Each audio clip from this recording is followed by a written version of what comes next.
Welcome to Pindar Poetry. We hope you learned something new. You start by confirming the lock type so you know what to remove first. A cylindrical lock has a faceplate, mortise sits in the door edge. Next, remove visible screws on the handle and trim. Once done, gently pull the trim away to expose the spindle. If you encounter a hidden retaining clip, use a small flat tool to depress it.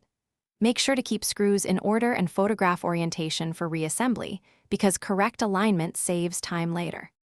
You now work on the cylinder and internal components. Loosen the set screw on the retainer and slide the cylinder out. If the plug resists, insert a plug follower while removing pins to maintain spring tension. Once internal screws are clear, remove the latch assembly from the door edge.